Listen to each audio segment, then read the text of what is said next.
Good morning students, we are just continuing our previous chapter और अब हमारे chapter का लास्ट टॉपिक आ जाता है विच इज़ रेवेन्यू। तो page number 159 of your book, तो आप देख लीजिएगा। टॉपिक नंबर 4.64 रेवेन्यू है। तो सबसे पहली चीज़ रेवेन्यू के बारे में अपन समझ लेते हैं कि रेवेन्यू होता क्या है। तो अगर हम रेवेन्यू पढ़ते हैं तो आपने इससे पहले वर्ड रेवेन्यू आपने पढ़ा होगा अकाउंट्स में, ठीक है, जिसमें आपने देखा था कि रेवेन्यू मीन्स सेल्स, ठीक है। तो इन सेम वे रेवेन्यू जो होता है यहाँ पे भी वैसे ही कुछ होता है, बट रेवेन्यू अपन कैलकुलेट कैसे करते हैं। तो बेटा जितने भी गुड्स है, जितनी भी क्वांटिटी है हमने जो सप्लाई की है किसी पर्टिकुलर पर्सन को, या जितना भी अपने साइड से इशू हुआ है उसका अपन मल्टीप्लाई कर दो अगर प्राइस से, तो अपन को मालूम पड़ जाता है, एक यूनिट की प्राइस से अगर मल्टीप्लाई करते हैं तो अपन को मालूम पड़ जाता है total revenue. So, the term revenue refers to the total sum of money received by a firm. ये क्या होता है? Some total of money which is received by a firm or a producers by selling a certain quantity of its product. अपने product को बेचने पे जो भी उसको चीज़ रियलाइज हुई तो उसको अपन क्या बोल देंगे? रेवेन्यू बोल देंगे। The main motto of the firm or the producer is to maximize the profit. Simple सी बात है, हर कोई बिजनेस करता है तो the main aim of business is just to earn profit. तो उनको प्रॉफिट करना है। तो आप सोचो प्रॉफिट कैसे अर्न होगा? तो अगर वो नंबर ऑफ क्वांटिटी ज़्यादा सप्लाई करेंगे या प्राइजेस को बढ़ा देंगे, ठीक है। अब अपन लॉजिक समझते हैं कि एक्चुअली करेंगे क्या ये लोग, ठीक है। सो एक ये भी बोल सकते हैं कि प्रॉफिट को अगर अपन को इंक्रीज करना है तो अपना मेन एम ये हो सकता है कि अपन सेलिंग प्राइस पर यूनिट बढ़ा दो, या अपन ये कर सकते हैं क्वांटिटी बढ़ा दो जो सेल कर रहे हो, या फिर आप क्या काम कर सकते हो, तो आप लोग क्या कर सकते हो, कॉस्ट ऑफ प्रोडक्शन को रिड्यूस कर दो। इन कुछ मेथड्स के थ्रू अपन प्रॉफिट को इंक्रीज कर सकते हैं। नाउ लेट अस डिस्कस कि टाइप्स ऑफ रेवेन्यू, कितने टाइप के रेवेन्यू होते हैं। तो generally revenue are of 3 type. जैसे अब मैं आपको एग्जाम्पल देती हूँ पहले। यहाँ जो रेवेन्यू होता है मीन्स जो फर्म ने सेल करे गुड्स, वो 3 टाइप में होते हैं। Means there may be some total revenue, there are marginal revenue और there would be average revenue, ठीक है। तो टोटल रेवेन्यू क्या होता है? तो total revenue means total sales by sale of all quantity of their goods, ठीक है। यानी कि जब आप प्राइस में क्वांटिटी का मल्टीप्लाई कर देते हो तो आपके पास क्या आ जाती है? Total revenue. फिर हम बात करते हैं marginal revenue. Marginal revenue means additional revenue जो आपको मिलती है, additional revenue which you are getting by selling an additional unit, ठीक है। तो एडिशनल यूनिट को बेचा तो आपको जो एक्स्ट्रा रुपए मिले उसको बोलते हैं मार्जिनल रेवेन्यू यानी एडिशनल रेवेन्यू। अब बात करते हैं एवरेज रेवेन्यू के बारे में। तो एवरेज रेवेन्यू मीन्स कि पर यूनिट ऑफ सप्लाई, ठीक है, पर यूनिट ऑफ सप्लाई करने पे, या फिर आप अगर एक यूनिट सप्लाई करते हो तो उसकी रेवेन्यू कितनी होती है, यानी कि पर यूनिट कॉस्ट कितनी होती है, पर यूनिट रेवेन्यू कितनी होती है। तो हमेशा याद रखिएगा कि एवरेज रेवेन्यू प्राइस के इक्वल होती है। किसके इक्वल होती है? प्राइस के। अब क्यों होती है? तो देखो, जैसे टोटल रेवेन्यू का फॉर्मूला आपको पता है, total revenue is equals to price into quantity, ये तो पता है आपको। अब एवरेज निकालने के लिए क्या करोगे? तो एवरेज निकालने के लिए अपन क्या करते हैं, तो टोटल जो भी होता है उसको क्वांटिटी से डिवाइड कर देते हैं, तो हमारे पास क्या आ जाता है? एवरेज। तो जल्दी से देखो, इस इक्वेशन को अगर आप वापस से लिखते हो तो आप ये लिख सकते हो इस इक्वेशन को, टोटल रेवेन्यू क्वांटिटी मल्टीप्लाई में था, डिवाइड में गया तो इज इक्वल टू प्राइस, यानी कि T R upon Q is equals to A R और T R upon Q is equals to P R. तो कैन वी से दैट कि टी आर अपॉन में Q is equals to A R अगर ये होता है तो अपन को समझ में आता है कि total revenue upon quantity is equals to price, और total revenue upon quantity is equals to average revenue. Mean simply we can say कि price is equal to your average revenue. तो ये क्वेश्चन 1 लाइनर्स की form में भी आ जाता है, जिसके अंदर आपको ये बोलना पड़ता है, या ये पूछते हैं एग्जामिनर, या ये पूछ सकते हैं कि the another name of average revenue is, या फिर average revenue is also equal to its price, आप ये भी बोल सकते हो, ठीक है। तो इस चीज़ को आप लोग ध्यान रखिएगा। रेवेन्यू कितने टाइप के बताए मैंने? 3 टाइप्स के, ठीक है। अब आप एक बात बताओ, अगर आपकी प्राइस बढ़ेगी तो ऑब्वियस सी बात है क्वांटिटी ऑफ सप्लाई भी क्या होगी? इंक्रीज होने वाली है, ठीक है।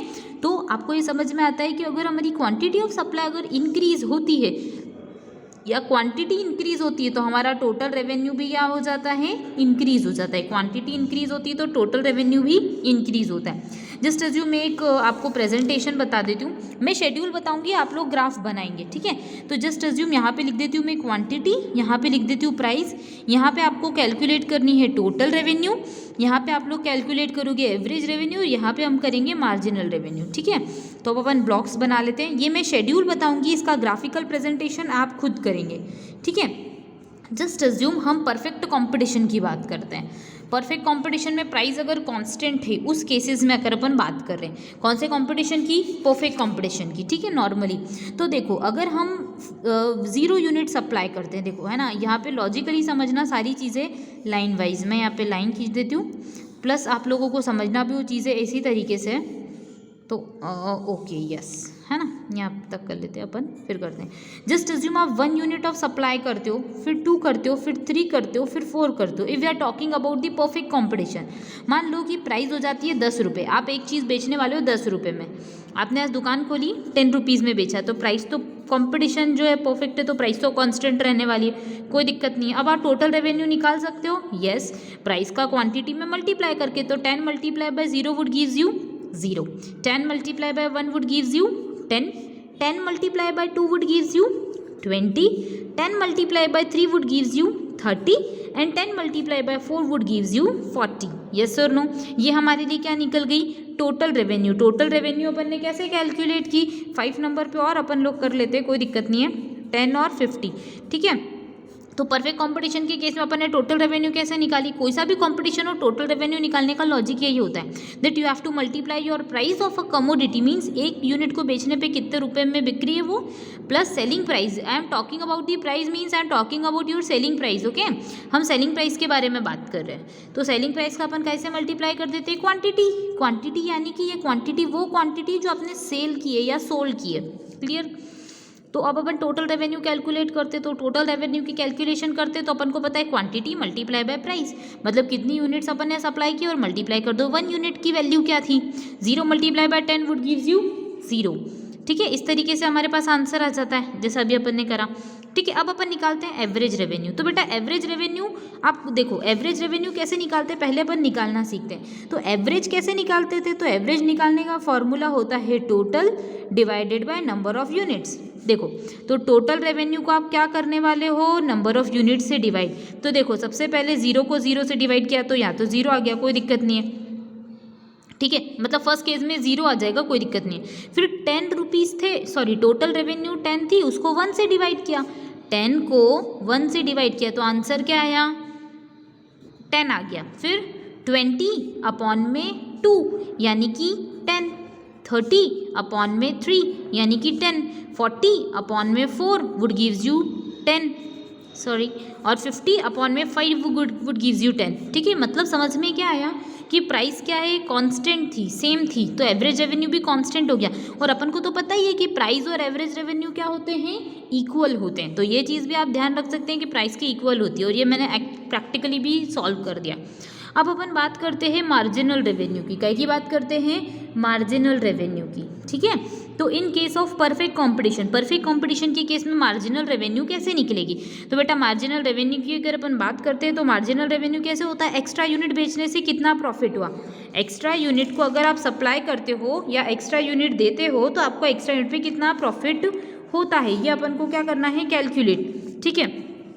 तो फर्स्ट में तो 10 यूनिट का था, फिर उसके बाद कितना हो गया, तो 20 में से 10 माइनस किया, फिर 10 का हो गया, फिर 10 का हो गया, फिर 10 का हो गया, और फिर भी 10 का हो गया। आपको पता है मार्जिनल कैसे निकालते हैं, तो एक्स्ट्रा निकालते हो। तो आपको ये चीज़ समझ में आई कि प्राइस AR और MR और प्राइस तीनों की तीनों क्या थे, इक्वल। यानी कि अगर अपन परफेक्ट, अब कंक्लूजन अगर ड्रॉ करें तो अपन ये बोल सकते हैं कि in case of perfect competition, अगर हम काय की बात कर रहे हैं बेटा, परफेक्ट कंपटीशन की, तो एवरेज रेवेन्यू, मार्जिनल रेवेन्यू और प्राइस, ये तीनों चीज़ें क्या होने वाली हैं, इक्वल होने वाली है। ये कौन से कंपटीशन की बात की हमने, परफेक्ट। अब लेट्स सी अपन इसका डायग्राम, सॉरी इसका ग्राफिकल प्रेजेंटेशन बनाते हैं कि परफेक्ट कंपटीशन में क्या होगा। तो अब अपन बना लेते हैं अपना ग्राफिकल प्रेजेंटेशन। वैसे तो ये आप लोग भी बना सकते थे, हमारे पास शेड्यूल है, इसको अपन ग्राफ पे प्लॉट करके बनाएंगे। तो कुछ नहीं है, अपने पास शेड्यूल है तो अपन शेड्यूल देख लेते हैं। तो देखो सबसे पहली चीज़ अपन जो ध्यान रखते हैं वो ये कि हमारे पास अगर 0 यूनिट, 0 से स्टार्ट नहीं करते, चलो छोड़ो कोई दिक्कत नहीं है ना। अगर अपन 1 से स्टार्ट करते हैं तो 1 यूनिट अगर अपन सप्लाई कर रहे हैं, 1 यूनिट दे रहे हैं, तो कितने रुपए हो रहे हैं, पहले अपन टोटल रेवेन्यू का कर्व बनाते हैं, काय का, टोटल रेवेन्यू का। तो 1 पे टोटल रेवेन्यू कितना है, 10, तो लिख देते हैं 1 पे टोटल रेवेन्यू कितना है, 10। और 0 पे टोटल रेवेन्यू क्या था, 0 से स्टार्ट कर लो, कोई दिक्कत नहीं है, 0 पे 0। अब देखो अगला, आगे आप लोगों को पता है, आप इसका या तो स्क्रीनशॉट ले लो तो हैंड टू हैंड बना लेना, या अपनी कॉपी में वीडियो को पॉज करके लिख लो कि हमको ऐसे तरीके से ग्राफ बनाना है, तो आप हैंड टू हैंड बना पाओगे, अदरवाइज तो फिर आपको समझ नहीं आएगा। आप हैंड टू हैंड कॉपी पे बनाइए ये चीज़। अब बोल रहा है कि 2 यूनिट्स को दिया तो कितने रुपए मिले, 20, तो लिख देते हैं 2 के आगे कितना आ रहा है, 20, तो देखो 20 आगे डैश डैश डैश डैश करके मैं जाती हूँ और 2 पे जाके रोक देती हूँ। फिर हमको पता है 3 पे कितना हुआ था, 30 हुआ, तो लिख देते हैं। ठीक है, मैं सर्कल भी बना रही हूँ ताकि आपको प्रॉपर दिखे। 4 के आगे अपन कितना हुआ अपने पास, 40, तो अपन लिख देते हैं 4 पे 40, 5 पे 50 हो गया, तो अपन ने लिख दिया 50।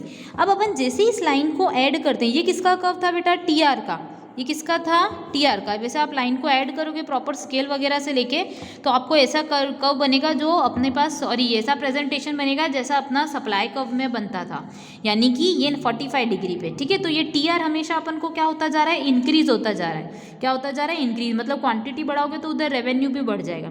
अब अपन बात करते हैं एआर की और एमआर की। तो देखो सबसे पहले अपन बनाते हैं एआर का कर्व, किसका, एवरेज रेवेन्यू। तो अपन को पता है 1 हो तो भी 10, 0 हो तो भी 0 पे 0, 1 पे 10, 2 पे 10, सब पे 10 10 ही है, तो लिख देते हैं 1 पे कितनी है बेटा, 10, 2 पे कितनी होगी 10, 3 पे कितनी 10, 4 पे 10, 5 पे 10, यानी कि सब पे क्या होती जा रही है, 10। तो कॉमनली अपन क्या कर सकते हैं, लाइन को ड्रॉ कर सकते हैं। ये हमारे लिए बन गया क्या, एवरेज रेवेन्यू। अब मार्जिनल रेवेन्यू का भी कर्व बना लो, तो मार्जिनल रेवेन्यू भी क्या हो रही है, 10 10 10 10 हो रही है, तो लिख देते हैं 1 पे 10, 2 पे 10, यानी कि मार्जिनल रेवेन्यू का कर्व भी एज इट इज बनेगा। यानी कि एआर का कर्व, एमआर का कर्व और प्राइस तीनों के तीनों क्या हो जाएंगे, इक्वल हो जाएंगे। ये कौन से कंपटीशन की बात की मैंने, perfect. But if I am talking about imperfect competition, अगर मैं किसकी बात करती हूँ बेटा, इम्परफेक्ट कंपटीशन की बात करती हूँ, तो याद रखिएगा इम्परफेक्ट कंपटीशन के अंदर क्या होता है कि प्राइजेस स्टार्टिंग में अपन हाई रखते हैं, फिर धीरे धीरे सेल्स बढ़ाने के लिए अपन प्राइजेस को क्या करते जाते हैं, डिक्रीज करते जाते हैं। तो उस केस में प्राइस डिक्रीज होगा, तो आप बताओ एआर भी क्या होने वाला है, डिक्रीज, यानी कि हमारा प्राइस डिक्रीज होने के साथ साथ एवरेज रेवेन्यू भी क्या होने वाला है, डिक्रीज। तो हमारा एवरेज रेवेन्यू का कर्व कैसा बनता है, डाउनवर्ड स्लोपी। कौन से कंपटीशन में, इम्परफेक्ट कंपटीशन में, यानी कि I am talking about monopoly, monopolistic competition की। ठीक है, एवरेज रेवेन्यू डिक्रीज होगा, पर जो मार्जिनल रेवेन्यू है ना, वो उससे ज़्यादा रेट से डिक्रीज होना स्टार्ट होगा। तो मार्जिनल रेवेन्यू यानी एक्स्ट्रा जो भी आप रेवेन्यू जनरेट कर रहे हो वो भी क्या होना स्टार्ट हो जाता है, डिक्रीज। तो एमआर भी डिक्रीज होता है। ठीक है, होप यू गॉट इट, ये चीज़ आपको समझ में आई होगी। तो इस चीज़ को बहुत ध्यान से पढ़िएगा कि एवरेज रेवेन्यू, मार्जिनल रेवेन्यू का क्या कॉन्सेप्ट होता है। इससे रिलेटेड कॉन्सेप्ट आज के लिए हमारे पास इतना ही है, अपन इतना ही पढ़ने वाले हैं। एक काम और अपन कर सकते हैं कि मैं आपको एक ग्राफ पेपर पे बता देती हूँ। मैं आपको एक काम करती हूँ, अपन ये जो इम्परफेक्ट कंपटीशन है ना, इसका मैं आपको शेड्यूल बना के देती हूँ। ये मैंने आपको बताया कि इस तरीके का ग्राफिकल प्रेजेंटेशन बनेगा इम्परफेक्ट कंपटीशन के अंदर। एवरेज रेवेन्यू, मार्जिनल रेवेन्यू ऐसा होगा, टोटल रेवेन्यू तो इंक्रीज ही होता रहेगा। ठीक है, तो इसका आप लोग ग्राफिकल प्रेजेंटेशन अभी मैंने बनाया, मैं आपको एक शेड्यूल होमवर्क में देती हूँ जिसको आप प्रिपेयर करेंगे। ठीक है, तो जस्ट एज्यूम अगर अपन इम्परफेक्ट में मोनोपोली कंपटीशन लेते हैं, तो मोनोपोली की अगर अपन बात करते हैं तो आपको पता है बेटा मोनोपोली में क्या होता है, तो प्राइजेस स्टार्टिंग में तो अपन बहुत ज़्यादा रखते हैं, पर धीरे धीरे अपन को लगता है कि नहीं नहीं हमको प्राइजेस कम करनी पड़ेगी वरना तो सेल नहीं होगी, तो अपन प्राइजेस को क्या करते हैं, डिक्रीज। ऐसी कंडीशन होती है। तो जस्ट एज्यूम यहाँ पे प्राइजेज है, यहाँ क्वांटिटी है, यहाँ पे मैं बताती हूँ टोटल रेवेन्यू कितना होगा, ये आपको निकालना है। फिर एवरेज रेवेन्यू भी आपको निकालना है और मार्जिनल रेवेन्यू भी आपको निकालना है, बट उसका कर्व वैसा ही बनेगा जैसे मैंने बताया। जस्ट अज्यूम प्राइजेज होती है 10 रुपीज़, सॉरी प्राइस अपन थोड़ी सी महंगी ले लेते हैं, प्राइस चलो 10 ही ले लेते, कोई दिक्कत नहीं। प्राइस होती है 10 रुपीज़, तो हमारे पास नंबर ऑफ क्वांटिटी सप्लाइड कितनी होती है, 1 रुपीज़ की। बट अपन सोचते हैं कि अरे पूरे दिन में एक ही हुई, तो अपन ने क्या करा, मोनोपोली में प्राइस को फिर कम किया, यानी कि हमने यहाँ पे कर दी प्राइस क्या, 9 रुपीज़। तो हमारे पास क्वांटिटी क्या हो गई, इंक्रीज, सप्लाई की क्वांटिटी क्या हो गई, इंक्रीज, यानी कि क्वांटिटी सप्लाइड हमारे पास कितनी हो जाएगी, 2 यूनिट्स की। फिर प्राइस हमारे पास हो गई 8 यूनिट्स की, 8 रुपये की, प्राइस कितनी हो गई, 8 रुपीज़। तो क्वांटिटी सप्लाई कितनी हो जाएगी, 7 यूनिट्स की। जस्ट अज्यूम, या आप कुछ भी इंक्रीज कर सकते हो, बट ये है कि प्राइस कम होने पे क्वांटिटी सप्लाइड क्या हो जाएगी, या क्वांटिटी सेल कितनी हो जाएगी, इंक्रीज हो जाएगी। सीधी सी बात है ना, प्राइस कम होगी तो लोग ज़्यादा खरीदना स्टार्ट कर देंगे। फिर 7 रुपीज़ प्राइस हो जाती है, तो उस केस में क्वांटिटी जो है हमारे पास सॉरी मैंने यहाँ पे 7 गलत लिख दिया, यहाँ पे 1 2 3 कर लो, 3 कर लो, ठीक है, माय मिस्टेक। 7 का प्राइस हो जाती है तो हमारी क्वांटिटी कितनी हो जाती है सप्लाइड 4। अब 6 रुपीज़ की अगर प्राइस हो जाती है तो मेरे पास क्वांटिटी सप्लाइड कितनी हो जाती है 5। ऐसे ही आप चलते जाओ कि 6 की जगह 7 हो जाती है प्राइस तो क्वांटिटी सप्लाई कितनी हो जाती है 6। यहीं तक लेते हैं, दैट्स इट। तो अब आपको टोटल रेवेन्यू बतानी है, तो टोटल रेवेन्यू कैसे आएगी बेटा, price into quantity. 10 into 1 would gives you 10, 9 into 2 would gives you 18, फिर 8 into 13 would 8 into 3 would gives you 24, 7 4 जा 28, 6 5 जा 30, 7 6 जा 42, दैट्स इट। टोटल रेवेन्यू तो आपको दिख रहा है कि क्या होते जा रही है, बढ़ती जा रही है। टोटल रेवेन्यू तो क्या होते जा रही है, बढ़ती ही जा रही है। तो वो तो बढ़ेगी ही सही, बट उसका जो इंक्रीज होने का रेट होगा ना वो डिक्रीजिंग होगा। वो कैसा होता जाएगा, डिक्रीजिंग। अब देखो एवरेज रेवेन्यू निकालने की जरूरत नहीं, अपन प्राइस के इक्विवेलेंट रख सकते हैं। तो लिख देते हैं 10, 9, आप कैलकुलेट चाहो तो कर सकते हो, 8 7 6, अच्छा मैंने यहाँ पे 6, रुक जाओ 7 की जगह कर देते 10 9 8 7 6, यहाँ पे 5 कर देते, सॉरी 5 6 जा 30, ओके क्लियर। तो यहाँ पे हो जाती है हमारे पास 6 और यहाँ पे हो जाती है 5, क्लियर। यहाँ पे मैंने रेक्टिफाई कर दिया है, इसको आपने 5 कर लिया है। अब मार्जिनल रेवेन्यू की बात करते हैं, तो मार्जिनल रेवेन्यू क्या होती जाती है, टोटल में इंक्रीज कितने से हुआ वो देखना है अपन को। टोटल में इंक्रीज जो है हमारा कितने से हुआ, ठीक है।